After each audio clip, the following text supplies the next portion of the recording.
Safety pins நம்ம use பண்ணுவோம்.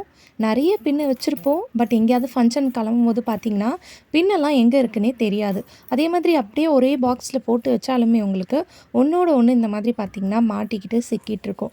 அந்த டைம்ல நம்ம எடுத்து அவசரமா யூஸ் பண்ணும்போது நம்மளுக்கு வந்து பார்த்தீங்கன்னா, கொஞ்சம் டென்ஷன் ஆயிரும். அதுக்கு இந்த டிப்ப ட்ரை பண்ணி பாருங்க. இந்த மாதிரி குழந்தைங்களோட வளையல், இல்ல உங்களோட வளையல் யூஸ் பண்ணாத பேங்கிள் இருக்கும் இல்லையா? அத வந்து எடுத்துக்கோங்க. அந்த பேங்கிள்ல நம்ம வச்சிருக்க சேஃப்டி பின் எல்லாத்தையும் நீங்க இந்த மாதிரி இதில வந்து நீங்க பின் பண்ணி விட்டுக்கலாம். இந்த மாதிரி பின் பண்ணிட்டு, இத வந்து நீங்க யூஸ் பண்ற ட்ரெஸ்ஸிங் டேபிள்ல மாட்டி விட்டுட்டீங்கன்னா, உங்க கண் எதிர்க்கயே இருக்கும். ஸோ எடுத்து யூஸ் பண்றதுக்கு உங்களுக்கு ஈஸியா இருக்கும்.